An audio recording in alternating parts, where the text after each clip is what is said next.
जैसे कि आपको पता है जेके बोस ने अनाउंस की 15% relaxation for 10th 11th and 12th class.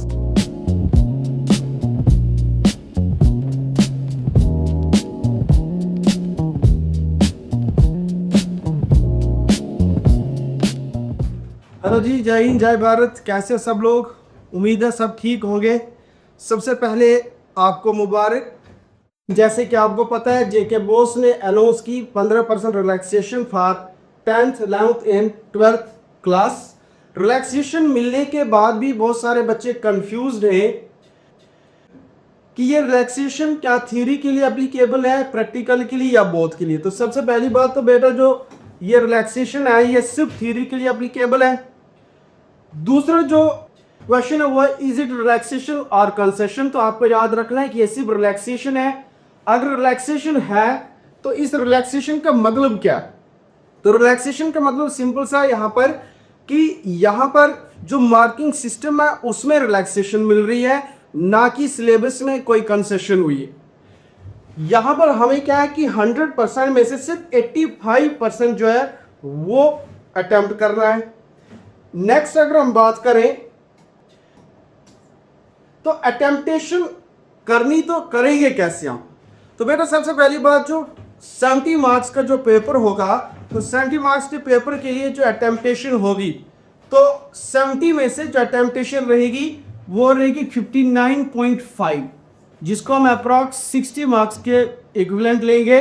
और ये जो 60 मार्क्स हैं, इन्हीं 60 मार्क्स को हम बाद में 70 मार्क्स के बराबर लेंगे यहाँ। ठीक, इसके लिए हमारे पास यहाँ पर क्या एक फॉर्मूला है, 15% कंसेशन के लिए फॉर्मूला दिया है, अटेम्प्टेड मार्क्स इंटू 1.176, और वही आपका फाइनल स्केल्ड मार्क्स होंगे। जैसे हम यहाँ पर अटेम्प्टेड मार्क्स में ले लेते हैं, सपोज करो किसी बच्चे ने 42 मार्क्स का अटेम्प्ट किया है, तो 42 इंटू हम करेंगे 1.176, जिसको हम अप्रॉक्सीमेटली लेंगे 49.5 के बाद। इसका मतलब जिस बच्चे ने अटेम्प्टेशन की है 42 मार्क्स की, तो आउट ऑफ 70 उसकी अटेम्प्टेशन कितनी मानी जाएगी? 49.5 मार्क्स की मानी जाएगी। इसी तरीके से जो 80 मार्क्स का जो पेपर है, 80 मार्क्स के पेपर में भी जो मैक्सिमम अटेम्प्टेशन रहेगी बच्चे की, कि आप ज़्यादा से ज़्यादा कितने मार्क्स का अटेम्प्ट कर सकते हो? 80 में से 68 मार्क्स। तो 68 मार्क्स जो आपने अटेम्प्ट करना है, और 68 मार्क्स को ही हम क्या है बाद में इक्विवेलेंट लेंगे किसके? Full marks. अगर सपोज करो किसी बच्चे ने 68 मार्क्स का अटेम्प्ट किया और वो 68 मार्क्स उसके ठीक रहते हैं, तो वो बाद में क्या है उसके वो फुल मार्क्स काउंट होंगे, दैट इज 80 आउट ऑफ 80। और वहीं पर सपोज करो किसी बच्चे ने सेम फॉर्मूला यहाँ पर हम यूज करेंगे, दैट इज अटेम्प्टेड। तो सपोज करो किसी बच्चे ने 32 मार्क्स का अटेम्प्ट किया, हम करेंगे इंटू 1.176, तो हमारे पास ये लमसम अप्रॉक्स वैल्यू आती 42.5, जिसको हम 43 ले सकते हैं। तो सो यहाँ से आप अगर किसी बच्चे ने 32 मार्क्स का अटेम्प्ट किया, तो आप यहाँ से एक अंदाज़ा लगा सकते हो फॉर्मूला लगा के कि भाई उसकी जो अटेम्प्टेशन है 80 में से कितनी मानी जाएगी? 42.5 मार्क्स की अटेम्प्टेशन मानी जाएगी। अब यहाँ पर हम सब्जेक्ट वाइज देखते हैं, सब्जेक्ट वाइज कैसे हम इस जो ये फॉर्मूला, इस फॉर्मूले को अप्लाई कर सकते हैं। तो सबसे पहली बात तो बेटा आपको याद रखना है कि जो सब्जेक्ट हमारा इंग्लिश है, इस इंग्लिश के लिए एक चीज़ यहाँ पर एप्लीकेबल है, और वो आपको याद रखना है कि 33% जो है इसकी जो है वो पास मार्किंग। बाकी जितने भी सब्जेक्ट है सब में कितने परसेंट? 36% पास मार्किंग है। यहाँ पर पासिंग मार्क जो है 26 हैं 80 में से, लेकिन 15% रिलैक्सेशन मिलने के बाद, 15% रिलैक्सेशन मिलने के बाद वही जो 26 मार्क्स थे पासिंग मार्क, वो उसकी जगह पर कितनी आ गई? 23 मार्क्स। इसका मतलब बच्चे को यहाँ पर क्या है, 23 मार्क्स तो चाहिए ही चाहिए भाई पास होने के लिए। और जब हम यहाँ पर वो फॉर्मूला यूज करेंगे 23 इंटू 1. अब बहुत सारे बच्चों के दिमाग में ये क्वेश्चन होता है कि ठीक है भाई मैंने 23 मार्क्स का अटेम्प्ट किया, तो 80 में से या 70 में से कितने मार्क्स देंगे वो मुझे? तो बेटा आपको सिंपल एक फॉर्मूला लगाना है। आपने अटेम्प्टेशन अगर 23 मार्क्स की है, आप इंटू 1.176 करो, तो आपके पास बढ़ेगा 27.48, दैट इज 28 के आसपास। तो ये आपका एक्चुअल में क्या है यहाँ पर पासिंग मार्क हो। ठीक in the same manner biology के लिए 25 पासिंग मार्क थे आउट ऑफ 70।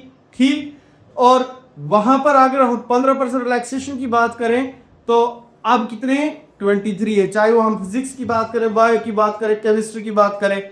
फॉर्मूला आपको सेम लगाना है यहाँ पर। अगर किसी बच्चे ने 23 मार्क्स का अटेम्प्ट किया तो अब उसको कैलकुलेट करने की मेरे 70 में से कितने बनेंगे, तो वो 21 इंटू 1.176 करके यहाँ से बता सकते हैं कि भाई 28 मार्क्स बन रहे हैं, या वो ये बता सकते हैं कि मैंने 28 मार्क्स का ही अटेम्प्ट किया। इसका मतलब उस बच्चे के 70 में से कितने मार्क्स बन रहे हैं 28, अप्रॉक्स 28 मार्क्स बन रहे। लेकिन अटेम्प्ट कितना करना उसको, अटेम्प्ट उसको कितना करना है 23 ही करना वहां पर, वो है पासिंग के लिए। बाकी मैंने आपको पहले कहा कि जो 70 मार्क्स के केस है मैक्सिमम अटेम्प्टेशन वो कितनी कहाँ तक जा सकते हैं आप, दैट इज अप्रॉक्स 60 तक। आपको 70 में से 60 मार्क्स का अटेम्प्ट करना है। लेकिन वहीं पर अगर हम बात करें किसकी, आपके 80 मार्क्स वाले पेपर की, तो वहां पर आपकी जो मैक्सिमम अटेम्प्टेशन वो 68 मार्क्स की हो। तो ये सेम फॉर्मूला बेटा आपको हर सब्जेक्ट में अप्लाई कर रहा है। ठीक, और आप यहाँ पर देख सकते हो कि पासिंग मार्क जो है रिलैक्सेशन से पहले कितने थे और अब रिलैक्सेशन के बाद वो इनके ये पासिंग मार्क्स हैं। लेकिन जब फाइनली उसको यहाँ पर क्या हम फॉर्मूला लगा के निकालते हैं, तो क्योंकि मार्क्स तो आपके 80 में से ही बताने, 70 में से 70 में से, उसके लिए हम यहाँ पर मल्टीप्लाई करके ये वैल्यूज निकाल सकते। और ऐसे ही हमारे पास क्या है, बाकी सब्जेक्ट को भी आप यहाँ पर चेक कर सकती हो, उनके केस में भी सेम फॉर्मूला यूज होगा। पहले कितने वहां पासिंग मार्क्स से अब कितने, ठीक है, वो सारी चीज आप यहाँ पर कैलकुलेट कर सकते हो। तो सर फाइनली बेटा मैं अपनी वीडियो को यहीं पे कंक्लूड करता हूं। इस वीडियो के रिगार्डिंग कोई भी प्रॉब्लम आती है आप कमेंट सेक्शन में कमेंट कर सकते हैं। जल्दी मिलते हैं एक नई वीडियो के साथ। Till then do like share and subscribe my channel. Tata bye bye.